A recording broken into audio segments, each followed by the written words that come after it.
What's up, everybody? You already know who it is. Carlos, your friendly neighborhood fire sprinkler guy. So today I'm over here with Rebekah. She's the executive director for the FFSA, a chapter of the NFSA. Good morning, Rebekah. Good morning. How are you, So, Carlos? awesome. Thank you again for the invite, for the training for the guys. I really appreciate it. These 2 days hands-on has been amazing. They've been picking up on stuff. They're gonna come out here with a lot of questions I know of already, so that's good. Rebekah, and I had a question for you. See if you can help us out and give your point of view on what you think it's either the biggest mistake or with inspections being done or lack of inspections being done. What is your take on that? Sure. So, my background doesn't come from, the inspection side, but in my conversations with people in our industry, one of the most common reasons that fire sprinkler systems fail is a closed valve. A closed valve. Yes. Wow. So something that simple can cause, catastrophic A issues. closed valve, so it's not even system related. It's something that somebody actually put their hands on, closed the valve, and probably walked away forgetting it was even closed, trying to figure out the system. Wow. Yeah. So on touching base on that and forgetting a valve, which could be accidental. Rebekah, so why do you think that now more than ever, continuing education for inspectors or even for techs out there that were on the field touching these systems, why do you think it's so important now more than ever? Well, I think it's important because, technology is evolving in all fields, right?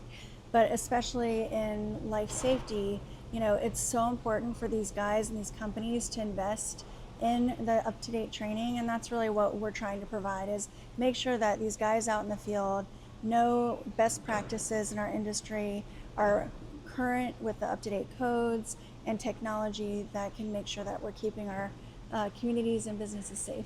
Well, absolutely. Now, one thing I also did notice in these CEUs that you've been providing here, we also have a mix of AHJs, which I think is great, them being sat in the same classroom with contractors. How do you feel the CEUs also work for them, putting these hands-on training on the fire pump, putting the some of these systems together? How do you feel that that's for them, that they're not contractors or technically contracting inspectors? Yeah, I think it's invaluable. One, the CUs, right? Getting your hands on systems, to me, brings another layer of knowledge.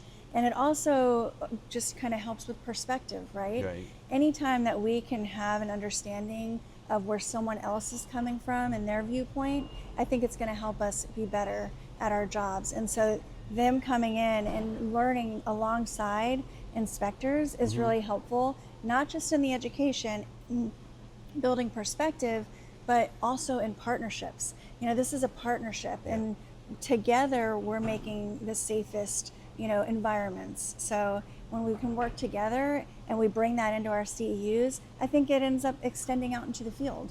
Absolutely, I completely agree with you on 100%. So that goes on to my next question. With these trainings, there's a bunch of trainings going on. How important is it for a contractor, for quality contractors, or what would you consider a quality contractor to be with providing these trainings for their guys? How important is that in your eyes? Oh my goodness, I think it's at the top of the list. You need to invest in your team. Even without CUs, let's say CUs weren't, how important training is it? Oh, it is. It's at the top of the list because, it's investing. I think when you invest in your team, whether it's required or not, right, by the state that you're in, you're saying, I value you and I want you to be confident when you go out into the field to know that you're doing your job wonderful. This is life safety. This is protection. So when you go and do an inspection, you want your team to know that they are doing their best work, because they're holding lives in their hands when they do it. Absolutely. And I think sometimes, especially in the field, you may not realize that. You're not seeing, when the sprinkler saves, right? These sprinkler saves, you're not seeing those systems work. You're just coming in, checking some boxes. But those boxes are what makes sure that when there is a problem, these systems are working properly in order to make sure that damages don't happen to property and certainly people. These systems are not allowed to fail.